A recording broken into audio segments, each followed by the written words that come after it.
why do you think that we're more obese, infertile, and sick than we've ever been in the last 100 years? I think lack of understanding. People have gotten more and more sold on things on video and TV and media. What's the biggest misconception that people have about hospitals? They think they can go in there and they'll come out fine. I think healthcare is in a huge crisis.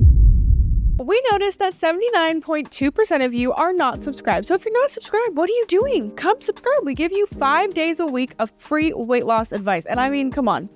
It's a pretty cool vibe over here. So I'd love it if you'd come join. We really appreciate all of your support. So please don't forget to subscribe. We are so thrilled to welcome Nancy Carnes to our podcast today. Nancy is a mother, a grandmother to 6 grandchildren, and a former medical sales rep, which gives her some authority and some insight into what's happening in the world today, a lot. And also, as she says, once a nurse, always a nurse. We have learned so much from Nancy being in our lives. She's a valued member of our extended family, and we are so excited to share her truth bombs with you because she does not mince words.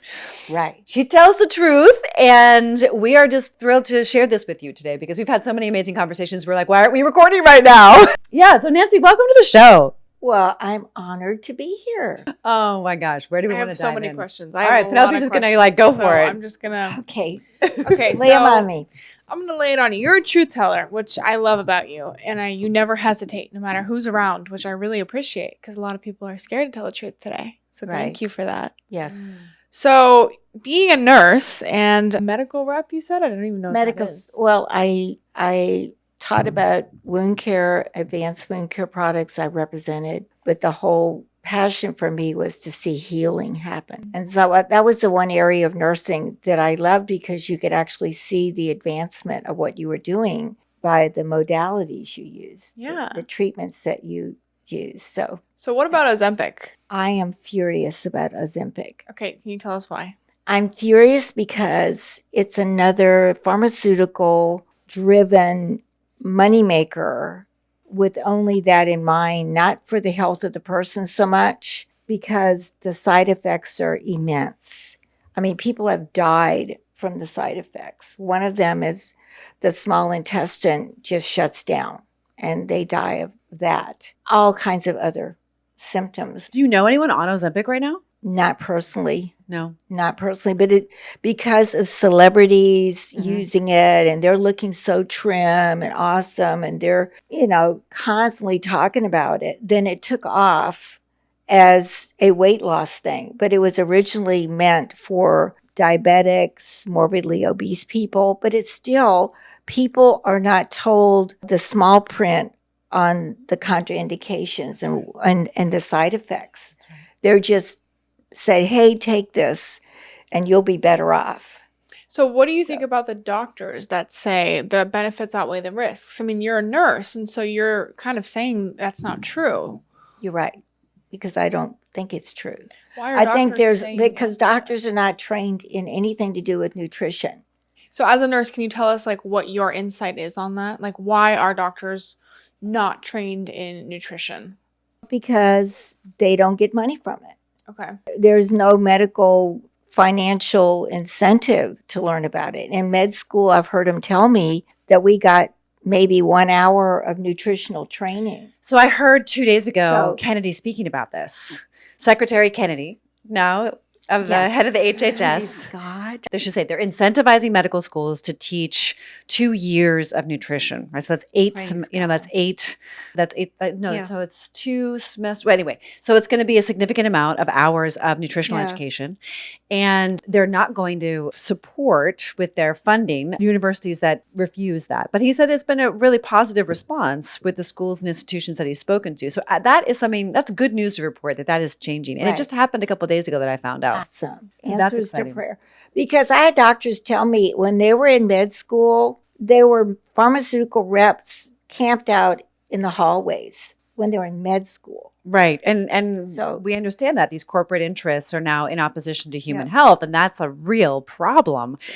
And so would you agree that the medical model just doesn't support lifestyle change, and that may be the cause of chronic disease that we're seeing in obesity rates? Yes. Over and over, I've seen to get to the root of it has not been the focus. It's to subside the symptoms, mask them over, and medications have been the former and first of all approach, literally, to most every doctor I met. And you met a lot of doctors in your career. There are some awesome, passionate doctors that want to get to the root of it, but there's so few and far between. It is so financially driven by the pharmaceutical industry. They're making decisions that way, but they were trained that way. Right. That's They like were they can't help trained it. that way. So Yeah. they're doing what they absolutely think is perfectly fine. So doctors aren't Great. necessarily the enemy, right? No. They're trying. That's their the way best. they were trained. Yeah. And they went into it to help humanity, but they got trained, I would say brainwashed, not knowing it, that this is what you do. This is the protocol. You do this and this and this. It includes this and this is this medication. And getting to the root of it has been few and far between. It's like, and it doesn't get to the root of it, like you said it. I do believe we're in a spiritual crisis, and it's almost like that is completely absent from what medicine's doing. It's like when they've reached the end of the road with Ozempic, for example, or weight loss, because their medical model doesn't support lifestyle change. It's like they just send you to the shrink, and it's like it's really soulless. I mean, I don't know that we're going to solve really the world's is. problems, in that, but I mean, you've seen a lot of catastrophic things happen in your own marriage, with medical emergencies, in your family, in your career. And I mean, you probably during a certain point of your life didn't know what you know now. Oh, no. When I came out of nursing school, I was popping pills, coming down the hall, giving out the pills in the hospital, as prescribed. And that's just the way I was trained too. So what changed for you? Seeker of truth. And I just saw what was happening, and people weren't getting better. They were getting worse, and they were getting addicted, just like pain medications, oxycodone. Let's pop them some meds and they feel better. What that people don't know, then they can get totally addicted. Some people right away. Did you see that happen? I can't name how many times, but I know it started things going. Yeah. I remember I came out of nursing school, and we were given my first job in the hospital. We were giving everybody, it looked like everybody on the whole unit was getting Valium. It was like, what's with everybody getting Valium? That's weird. Like, I mean, some kind of experiment? is everybody here depressed? What is this? Valium I was just giving it out like candy. Whoa. And that was on the prescription. That was on the order, and they were getting their Valium. Wow. And why do you think that we're more obese, infertile, and sick than we've ever been in the last 100 years? I think lack of understanding. People have gotten more and more sold on things on video and TV and media, and they haven't taken the time to research themselves what's going on, or step back and say, maybe it's something I'm doing. And it's huge. If people don't know how to shop in the grocery store, they're going to go by what they saw on TV that looks like a great thing to eat, and they go buy it. And they don't even look at the package. I started learning to read the packaging, but people don't know that. They just think, well, if it's on the shelf, it's probably FDA approved, that's fine, and I'll just eat it. They assume things. Yeah. And then they get busy. They're so busy with their lifestyle, they grab fast food. I think the downhill thing happened when TV dinners came out. I was just going to ask you about TV that. dinners. Let's sit in front of our TV and eat out of aluminum. Well, your generation was promised, right, feminism, like, we got your back, Stofers. You go to work, and we've got dinner covered. Yes. Right? So they convinced your generation, to start working, even though it was somewhat taboo still in your generation, right? Yes. Well, the shift happened in the 60s because, I am woman and liberation, and I'm going to go out and do it. Nothing wrong with going out and being successful. But when I grew up, my mother would make 3 meals a day. If I was home on weekends, for sure, 3 meals a day. And they would be home cooked. And we had nice, rounded, good food. And then when this whole thing came out with the TV dinners, and we're all getting so busy, why bother? Instant this, instant that. And I think that's where the disconnect started. Totally. And I remember My mom thought it was so cool to get margarine. Oh, mine too. Mine too. My mother thought I'm so progressive. I've got And margarine. Velveeta cheese. Oh, yeah. It didn't need to be refrigerated. And then we got vanilla pudding. And that was instant. And you had to drop this little capsule in it to release the lemon flavor. I'm going, oh, okay. You know, she thought she was really concerning. I know, no, but what she's describing is what started the downfall of that was American in the health. 50s. So it was kind of like feminism caused this? I think so. Well, I think it was that progressive. I want to be progressive and keep up with the times. And I want to be modern. But there's some things in life that should remain, like good nutrition and being closer to the earth on what you buy and what you cook and what you do. And it's just more satisfying. Do you think it's a feminist thing to say women shouldn't cook? Like, do you think women shouldn't cook anymore? Well, I think it became in society that to be a homemaker, it was like looked down on. And what do you think Are about you that? just a housewife? Yeah. What do you think? I mean, she had a career. She became a nurse. You know, you were a provider for your family. I stayed home as long as I could, but I started out, with 4 children, having exposure to working in hospitals, and I did public health nursing and things like that. But it takes time to raise children, and our society made it like children were a secondary focus, and get out there and be productive. And I actually had relatives say, are you still at home? Are you a housewife? It's like it was looked down on, like a second-rate citizen. And I said, well, raising children is the highest calling It is. that a woman could have. Absolutely. And they're only little once. And now women And then are they're feeling gone. shame about it. Yes. They're like, I should be working, when actually there's this deep Right. innate desire to just raise children. And so we're having to reconcile that in Penelope's generation, in your grandchildren's generation. I mean, I know that, well, your daughter is raising her children, which is wonderful.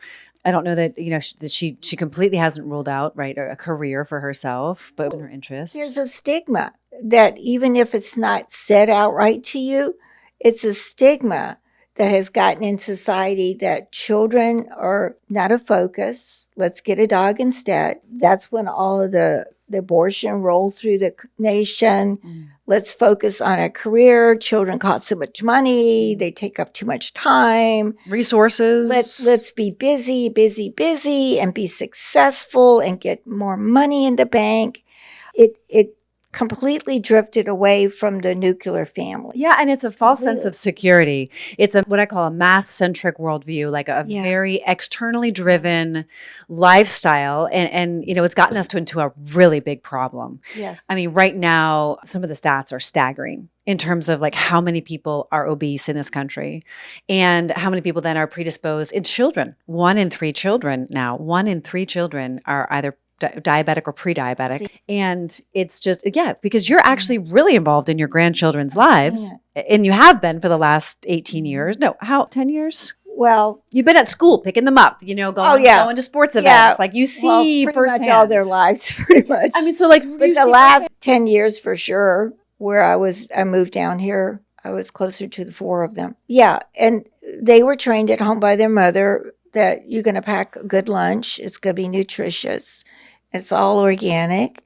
And they were trained at home what good stuff is, why things that are junk food are bad. So they just grew up craving the good stuff. well, I had tried with Penelope, but it didn't work. But I know she wouldn't give them sugar, but they'd go over somebody's house and eat a bunch of junk. But I think they realized how crappy they felt afterwards. I unfortunately didn't realize. I unfortunately did not realize. I was too addicted.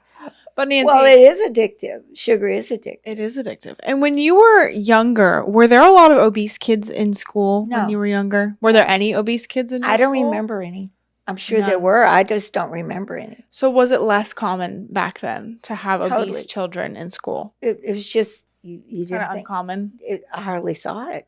Wow. And now we see 1 in 5 kids are obese today. Well, look what they're eating. Right.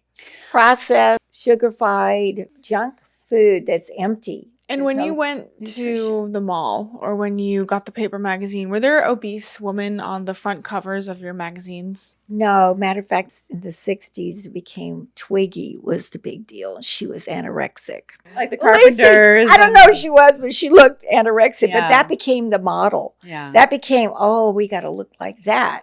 So then the swing to become super skinny started happening. That's when Fen was coming out and things like that. All right? kinds of stuff was coming out to make you look skinny. But there was no glamorizing obesity or glorifying gluttony. Absolutely no.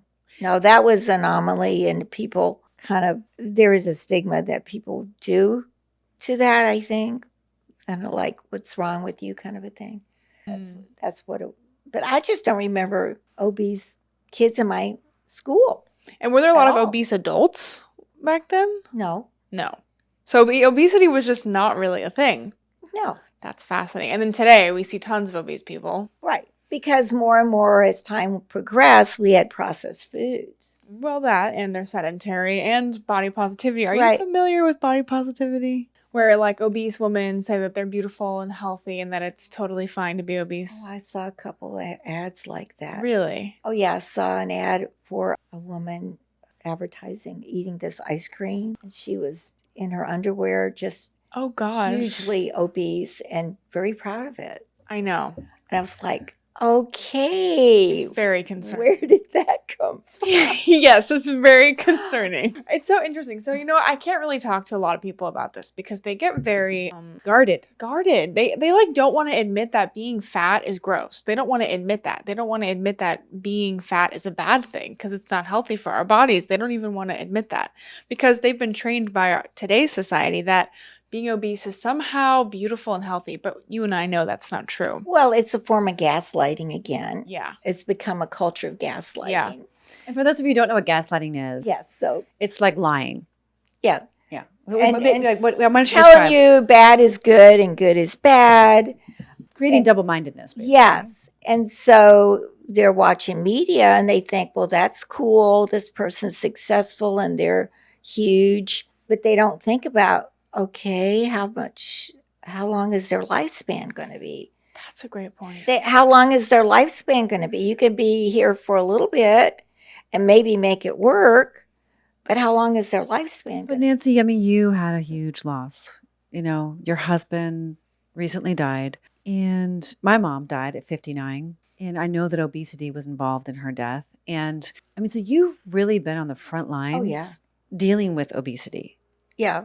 And I mean, it's bigger. It's yes, processed food. Yes, it's an addiction, right? I mean, and these are really big things. It's easy for us to say, stop eating processed food. It's easy for us to say, wrestle with that addiction. It's almost like easier to have an addiction to alcohol because you just never drink alcohol again. Right. You got to eat. But yeah, with You can't food, quit eating. it's like in your face Yes. all day, Yes. every day. Yeah. I don't know. Do you have any wisdom that you can? I know you have tons of wisdom, but like, what would you like to share with a lot of the women and men listening to this podcast that are struggling themselves with obesity and addiction? Oh my gosh. I totally empathize with them. I totally understand how that can be consuming. My husband was a diabetic. I'm a nurse, and people have to make their own choices. You can't make choices for them. I could cook well at home and plan things at home, but if he went to the store, he'd end up eating whatever he wanted. You can't control that. But I know educating and explaining to people what the outcomes would be by making choices where they become like aware, the light bulb would go on that this is a lifelong choice. It's a lifestyle change. If you want to live a long life, you've got to do some choices that will contribute to that. You can't just eat everything and anything that's out there and expect to be healthy if you want to live a long life and avoid chronic illness. It has to start with you and your choices. And other people can tell you, but you've got to have the light bulb come on yourself. Yeah. You've got to be able to say, I want to live a long life. I want to see my grandchildren. I want to see them get married. I want to be healthy. I want to go places and do things. I don't want to become stagnant and sedentary and and stale Mhm. and dull and achy all over and feeling garbage, just feeling crappy. Yeah. Penelope talks about it like Yeah. she was wrestling with a demon, that she had to like constantly like wrestle this person off of her back. I mean, she's lost now, like right now what she weighs, she's lost it herself. Yeah. And it is like that. I mean, if we're really honest about it, like it is like that. Yes. And we know statistically, and it's proven, that sugar sets off the same response in your brain as cocaine or any drugs. So we know it's really, really powerful. More addictive It's than so, cocaine. and you can't quit eating. Right. So that That's what we becomes, always say. It's like you can stop drinking alcohol, you can stop doing cocaine, Yes. you can stop doing heroin, you can't stop eating, you'll die. But the sugar, that is one thing in our program that we hardline. Like you can try to play games with it, but for us, it's an all or nothing. yes. And we believe that when you eradicate sugar from your diet, and there are these two bodies of science, one that the top eating disorder clinics in the world are saying you go, part of your reintegration process to society after you go to their in-house facility for however long you need to get yourself off of being, anorexic or bulimic, you do this, they reintegration, they say drink Coca-Cola, eat donuts, go out for pizza once a week. Yes, because this body of research says that if you deprive them of white flour and white sugar, that it causes binge and purge eating disorders. Now, there's another body of science that also shows the neurology, biology, and psychology and physiology that aligns with what you guys are talking about, that shows that the gut microbiome will be altered when you eat white sugar and white flour, and it shifts your brain into addiction. It actually atrophies the hippocampal pathway at some point after you do it repetitively over and over again. And then you have this massive die-off of bacteria, which then causes depression, anxiety, and like hopelessness and all kinds of issues in your brain. So you've got these two bodies of science. Both are undeniable, right? Because it's been, enough studies have been done that they're both true. And so I say like, hey, why not just set yourself up for success? Make it easy. And then just don't eat the sugar. Right. And there's a lot of alternatives. Like I just thought of this when I was growing up. We didn't have refined processed stuff.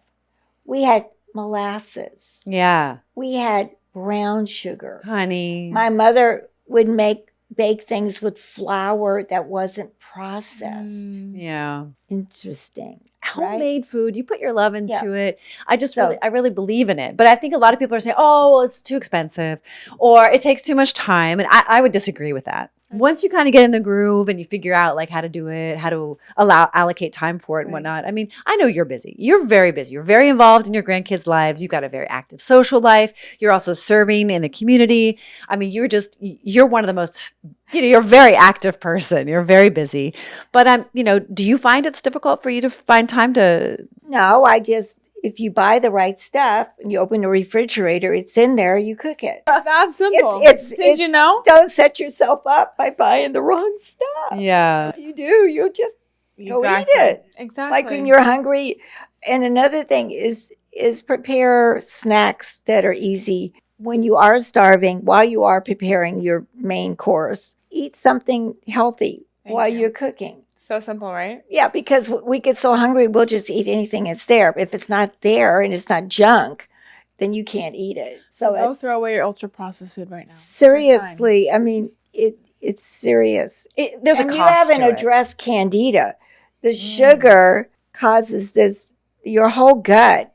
If you have candida, it's a monster in your gut saying, I need more sugar. I need more sugar. Right. So you got that going on. Yeah, it exists, and then it can get overgrown if you eat certain things. I had major issues with it because I took antibiotics my entire childhood, and then I had intravenous antibiotics for a year with because I had osteomyelitis, and I was in a wheelchair, and it was really intense. And so, if you have a lot of antibiotic use like that, then chances are you. And our society's full of antibiotics. Yeah, and then you have like these rashes. I got these rashes around my joints, and I had really bad acne. Wow. And actually, that was was what I did. I did the anti-candida diet after I gave birth to Penelope.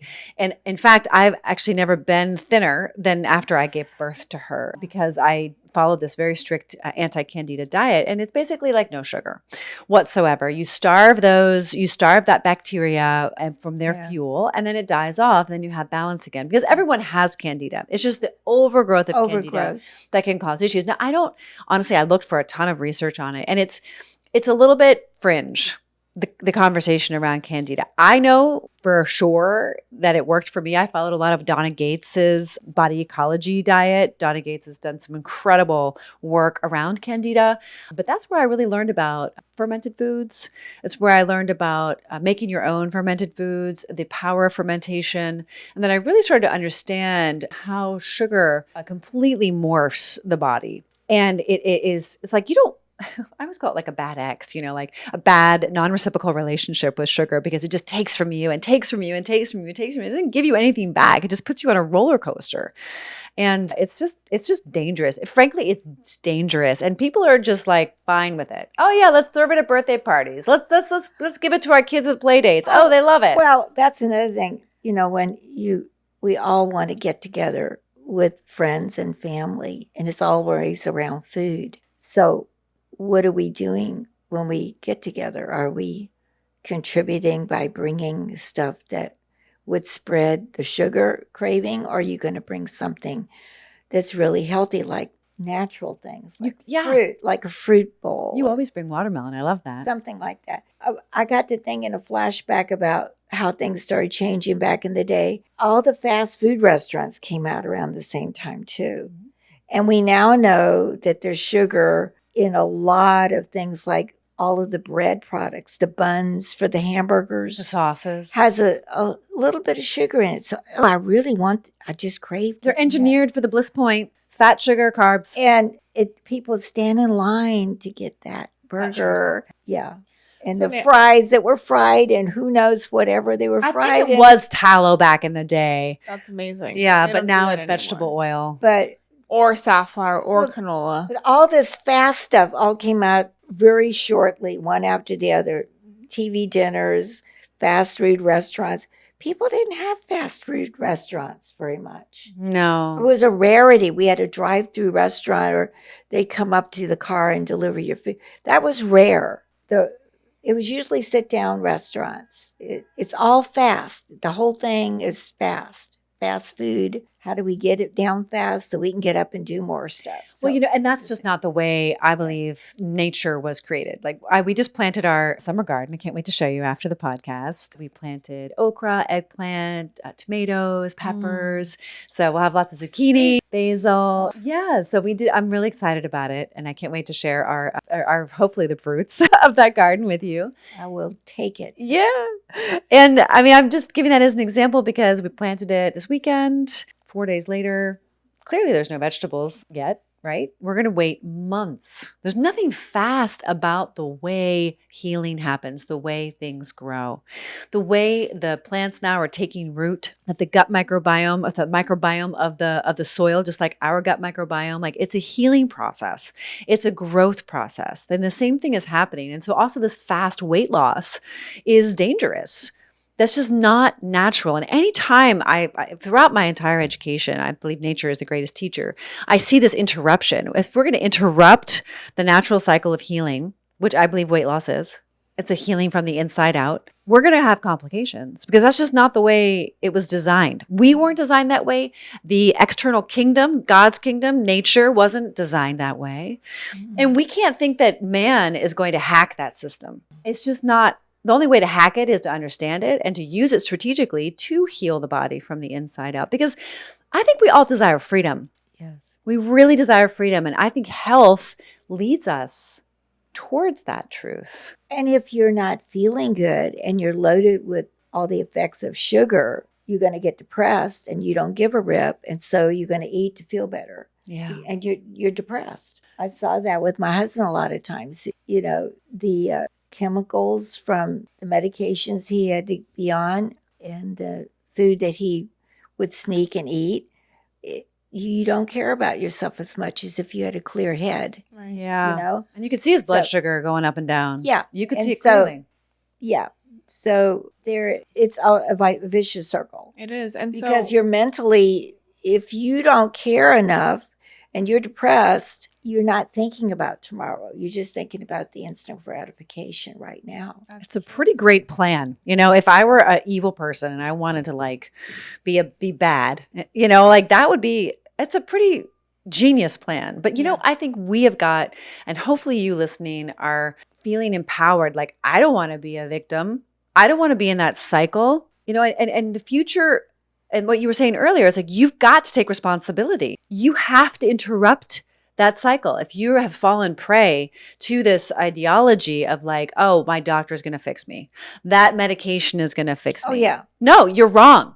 You're absolutely Yeah. wrong. And you know what? It's going to kill you, because it killed people that are very near and dear to Nancy and I, and Penelope, who actually never got to know her grandmother on either side, because their lives were shortened by obesity and diabetes and heart disease. Because it's a vicious cycle, because they give you medication supposedly to help with your blood sugar count. But then that medication has effects on your brain. So you have this sludge going through your brain. So how are you going to think correctly? they wanted to give me medication when I was overweight. Right. And not weight loss medication. They didn't want me to lose weight. So the doctors didn't tell me I needed to lose weight. The therapist didn't tell me I needed to eat differently. The therapist told me to eat junk food, actually, that was healthy and good. And they tried to make my mom give me antidepressants and anxiety medication. It's more money made off And of you ADHD being medication. chronically in a chronic situation. It's a great business model. Especially if you can guess- become a young person, they got you for life Yep. on a medication or And they totally hacked the phones with the algorithms. And like, I don't even know if you guys know about these things, because you what guys, did they do with your phone? with the phones, they have social media pushing this narrative Oh. that being obese is beautiful. Have Oh, you heard yeah. about body positivity? Well, yeah, I've seen some of the. What have you seen? Well, I've seen it on these ads, and a lot of popular celebrity singers are Glorifying huge. gluttony, right? They're huge. They're huge. They're huge. Oh yeah, like Lizzo. They flaunt it. They What have do you think about podcasts that? over it. What do you think about that? Some water. I think it's sad. I think it's very sad because they don't see past their situation and their lifestyle and what's going to happen to them down the future. And they're dragging a whole bunch of other people down that road with them. It's very sad. Yeah. And I think they're living in denial and they want to make excuses to live the way they live and color code or candy coat what they're doing. Do you think we should have like morbidly obese models and like people on the front cover of Vogue and everywhere on the billboards? I don't want to put people down if they are overweight because that just contributes to more depression with those people. But I don't think we should glorify it like we shouldn't have glorified Twiggy. That was we the shouldn't- opposite. And we skinny. shouldn't glorify morbidly obese people. No, I think it's telling people be unhealthy, live the way you want. It's a very self-centered, self-gratifying lifestyle that people are being portraying to people. So you would agree that being morbidly obese is unhealthy? It's totally unhealthy. I've seen in my family what it does to you. If you want to live a short life, go ahead and do that. But you will not live long and you'll be sick while you're living. You'll feel bad and you'll be depressed. So there is no future in that. So there are people today that say that, like telling your overweight friend to go for a walk is fat phobic. It's fat phobic to say, hey, let's go for a walk. Another gaslighting situation. Right? Yes. We've been accused of being anti-feminist because we're asking women to cook. We've been accused of being fat phobic because we want to promote health. We have been shadow banned and deprioritized in the algorithm because of the truths that we are bold enough to speak. And you're right. It's we have to fight. We have to join together and we have to stand for the truth. Yes. No matter what the cost is, you have to stand for the truth. Do you think fat's a bad word? I don't know. I never thought of it as being like, I don't know. Like I just don't know that's helpful, Penelope. Like if I see someone, I say, hey, you're fat. It's like they know it. So I just don't think that's I don't think helpful. anybody should label other people because many of them feel upset about the way they look and feel, but they don't know how to get out of it. Well, what about the people that don't feel that way though? Because there are now groups of women who think that being morbidly obese is 100% acceptable and beautiful. I don't know, Penelope. I think like when they go back to their apartments or homes at night, I think they're fooling themselves. They're making a lot of money off of this narrative. Oh, I'm sure. They're on my algorithm. They're on a lot of young girls' algorithm pushing be obese, no food is bad food, all food is good, sugar is fine, junk food is fine, you're beautiful at any size. It's killing people. And nobody's talking about it. And people are trying to come up with this narrative that you're saying, well, they know. Well, yeah, I knew inside when I was hiding in my closet, shoving Sour Patch Kids down my throat at midnight, scrolling. Yeah. But not every girl actually knows, because there was a point where I thought, maybe I am beautiful, because Lizzo's telling me, because Adele is morbidly obese and everyone loves Adele, because all these influencers on social media are supposedly beautiful. You know what I mean? It's on the front cover at Target, so it's got to be beautiful. I had no idea that was influencing you as strongly as it didn't did. know. I really And didn't. nobody But at knows, night, and no one's talking when about you it. were by yourself, Yeah. were you happy with yourself? Well, when I was Were you- scrolling, there were days, because I'm telling you guys, like, they really brainwash us young girls to make us think that it's actually acceptable. That's why you see teenagers with their bellies out that are like 400 pounds. I mean, less so where we live, but everywhere else, yeah. And not to say, why do we have 400-pound 15-year-olds? When did that become acceptable? Yeah. Do you, like you're saying, back in your day, that was not a thing. They weren't wearing crop tops and they weren't 400 pounds. Well, and I'm sure you've seen firsthand the impact of your grandchildren's interests. Their interests are called their algorithm. So whatever they're interested in, whatever they're watching on Instagram, TikTok, Snapchat, is populating their what's called feed. It's interesting they use that word feed, because it's basically feeding you Yes. the information. Propaganda. Yeah. Many times it's propaganda. It's propaganda. I would agree. Gaslighting. Yeah. And so you see it with your grandchildren, and you probably have to fight against it with your grandchildren to a certain degree, because you see them probably teeter-tottering into areas and that you're like, because you don't miss a beat, Nancy. You know, it's where society's become dependent on technology. And it's so sad that you see people get together and they don't talk to each other. They're looking at their phones while they're at the table together in restaurants. I saw a family of 4, 2 kids and their parents, and none of them talked to each other at all.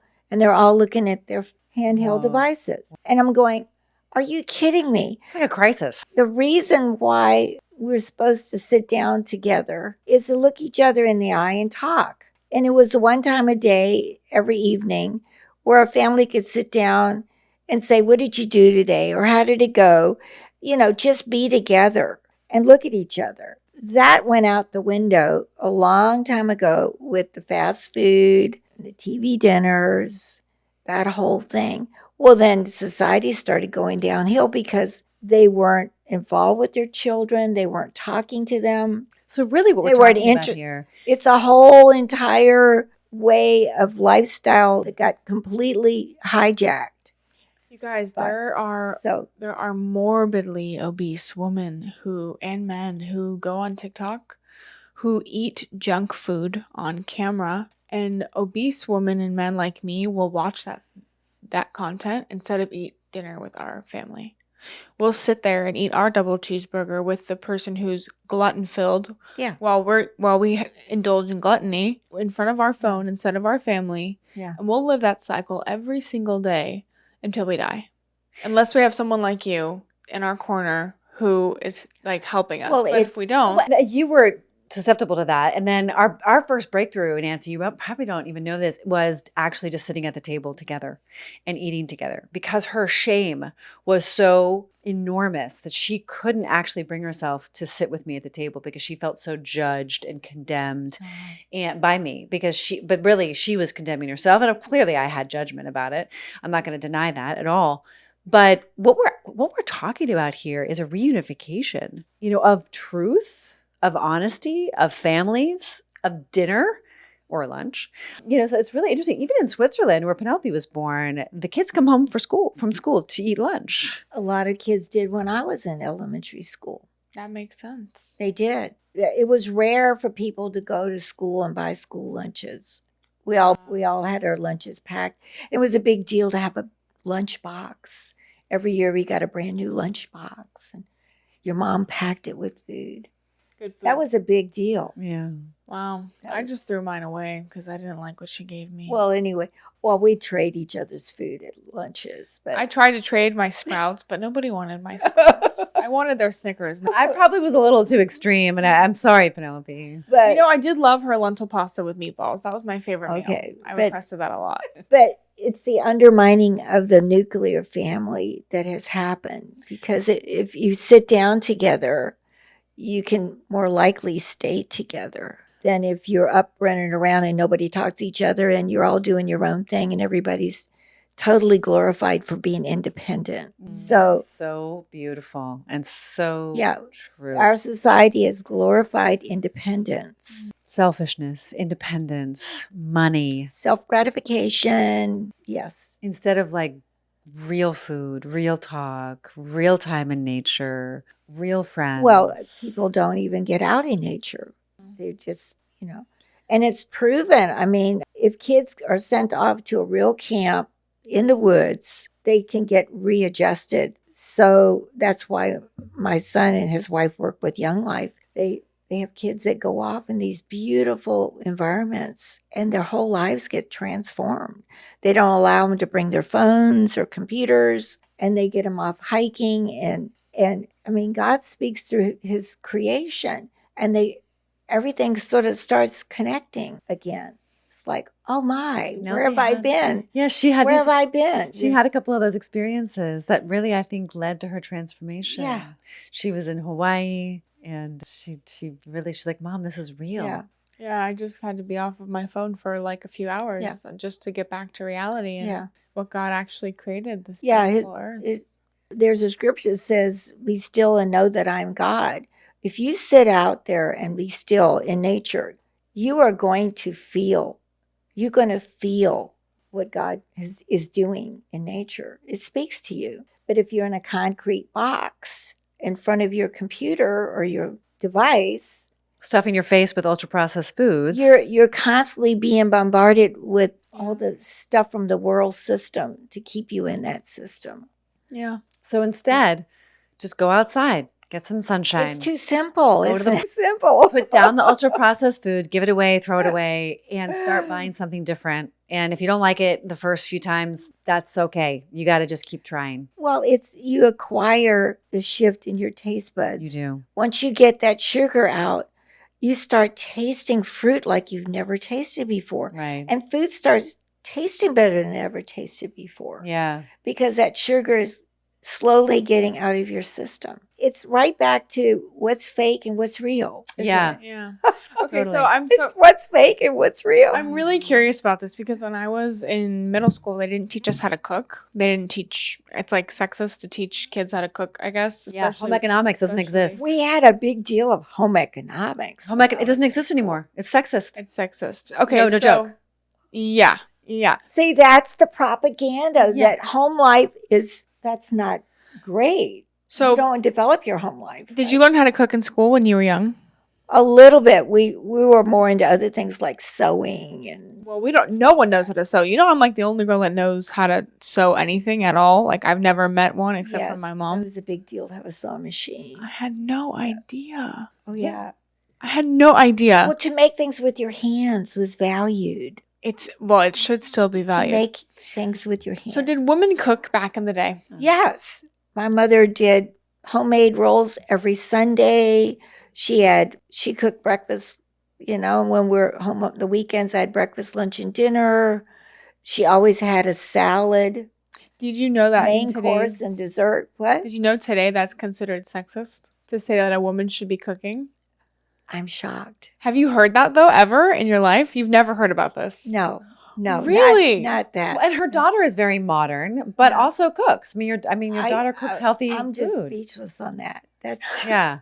Well, her kids never fell prey to it. So for her, it's like So you can't even believe that this is a real thing. It's no, actually I happening just now. cannot believe this. I know. I've met It's girls like from another planet. I Right. can't are even- repulsed by the thought of cooking because the thought of serving a man just grosses them out. Like the thought of doing something for a man, cooking for a man makes them repulsed. There it is, back to self-centered selfishness. I know. I know. Glorify yourself. Do all you can for yourself. So you think that's ridiculous, right? I think it's sad. Yeah. It's It is beyond sad. ridiculous. It is It's sad. sad. I mean, call me a conspiracy sad. theorist, but I think that is part of this plan, that we're actually taking a stake and we're drawing a line in the sand and we're saying no more. No more corporate greed in opposition with your health. That has to end. And that's why we went to DC last week, because we were, a week ago today, we were at the press release, the press conference for the ban of petroleum-based food dyes in the U.S. God. food system, because we know that they are endocrine disruptors, that they're causing attention deficit disorder, other neurological conditions, et cetera, et cetera, et cetera. And a lot of ultra-processed foods are inundated with these petroleum-based food dyes.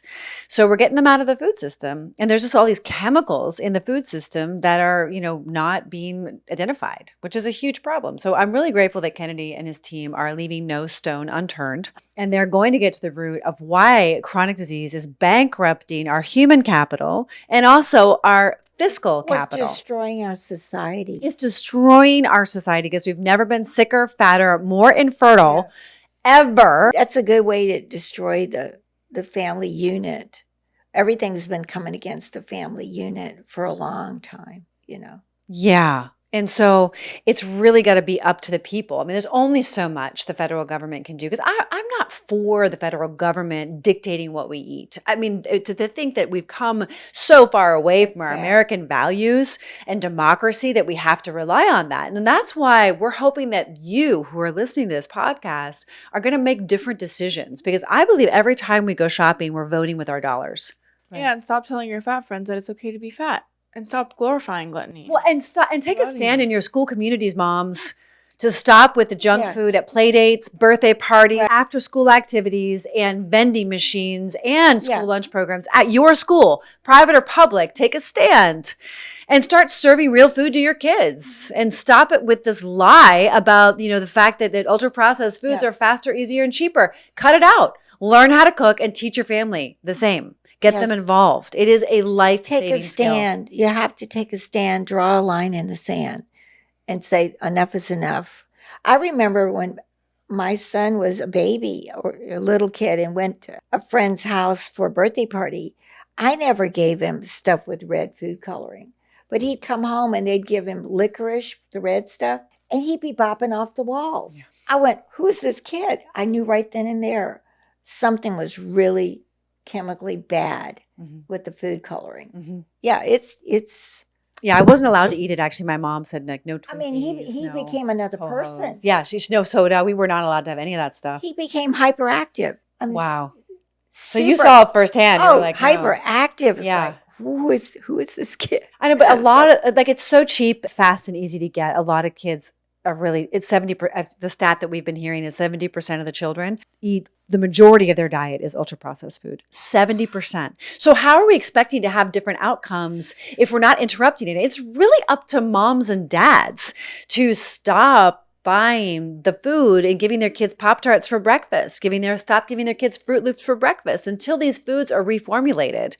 Just, you got to make your own. And, if you're, and your kids, like, how are they even supposed to know what to choose at school or at, wherever you're going to out to dinner or whatever? It's really, really important. I mean, you were talking yesterday, Penelope. You were like, "Mom, you used to give me chlorella on my yogurt in the morning." For those of you who don't know, it's these like little green tablets that are really great for your kids. Okay. I thought they were brains. sprinkles. Yeah, I was like, "Oh, look, here's some green sprinkles." And she was like, "Yay." And then one day you were like, "Ew." I mean, we try our best. And I'm sure your grandkids, they do whatever they do. I mean, your grandkids look really healthy. I mean, they're like the most beautiful people I've ever met, actually. They're just like, wow. The times they get colds and their immune system drops is when they go to a friend's house and eat their stuff. Oh, interesting. Or they go to camp. I notice every time they've gone to camp, they come back sick. That's not usually the way they are. Wow, that's interesting. So it's real. It's so real. And any of you who are living under a rock or who don't want to believe it, like, stop it. Stop kidding yourself. Stop fooling yourself, because you're the only one that's going to pay the price. That's the truth. And your generations ahead of you. And your grandkids don't have a grandfather anymore. Right. My daughter doesn't have a grandmother. She died at 59, Nancy. Oh, that's just tragic. It's tragic. And that's why we do this podcast, is because we want people to wake up to Yes. the truth, because there's enough, delusional content out there being propagated and promoted. And it's like a freak show. It's like, really literally dying for clicks. Yeah. How extreme can you be? How much book bombing can you do? I would say that to my husband, is that food worth dying for? I don't think did he not believe, he probably didn't believe it. He probably just thought, maybe he was invincible. I don't know. Well, I think it was the chemical sludge in his brain and candida in his gut from all the antibiotics he had been on, because there's always complications. It's from like a rabbit, because right? diabetes, you can get chronic wounds, and that's what I taught about, preventing chronic wounds. So how ironic was that? That's But anyway, really ironic. Hold on a second. But Nancy. Bayer makes the insulin, real quick. Bayer makes the insulin. I think they're the only manufacturer. Bayer is Monsanto. And so and so it's very, you know what I mean? It's like I feel like when you start getting into the medical system, you start going down this rabbit hole. Penelope, I really want to hear what you have to say. And it's like, it's not easy to get out. And I don't want to pretend like it is, because it's like you could see it happening firsthand. It's like one medication, then the other medication, and these medications aren't working, and then you can't counteract the medications, and then the gut microbiome starts to, disintegrate. And so like there's all these layers to it, and then it's like you're trying to pull them out of the rabbit hole, but it's like, it must have been so challenging for you, as it was for me, as it is for anybody, to witness what's happening and not be able to help with all the things that you know. Yeah, especially diabetes. It slowly takes one bit of you at a time. It's gradual. It's insidious. Your other grandmother, Penelope, had diabetes type 1, and it really is true. And it leads to heart disease. It leads to Everything starts going. Yeah. Your eyes are affected. Your kidneys are affected. You get neuropathy in your hands and feet. You can't feel them. So you end up with wounds in your feet. That never heal. Well, I got them healed because I was into wound care. But there's whole industries wrapped around just the effects of diabetes, the wounds that develop. The wounds are horrendous with diabetes. Most people will never heal from them. She's not talking about an N of 1. She's talking about what actually happens when you develop diabetes type 2, which I believe is reversible. It is. And she's painting a very real picture. And if you think that that's not waiting for you, you're also wrong. You're fooling yourself. You're really fooling yourself. There's nothing more important than your health, because you can't make money. You can't be a mom. You can't be a neighbor. Nothing can work if you don't have your health. Like Kennedy always says, a well person has 1,000 dreams. A sick person only has one, and that is to get well. And it is the truth. Yes. What's the biggest misconception that people have about hospitals? They think they can go in there and they'll come out fine. And that is not always the case. Why? I think healthcare is in a huge crisis.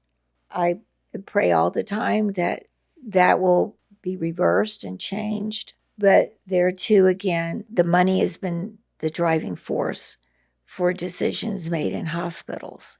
I remember when I was working in the hospitals in the 80s, I thought to myself, I used to think the patient was the center of the decisions, but I saw a shift where the money became the center of the decision. For how long was it like that? Well, I got out of the hospital work as soon as I could possibly go. And How long were you in the hospital work for? maybe 4 years altogether. 4 years. But I got out and went to public health and did other things. Hey, we noticed that 79.2% of you are not subscribed, which means you're watching our videos, you like the content, but you haven't made the commitment. So we would love it if you would subscribe. And if you want to join our Women's Accountability Group, don't forget to click the link in the description to join. We're only accepting amazing, awesome, and ready women. So please join if you're one of those. Don't forget to like, comment, share, and subscribe. And we will see you all the time.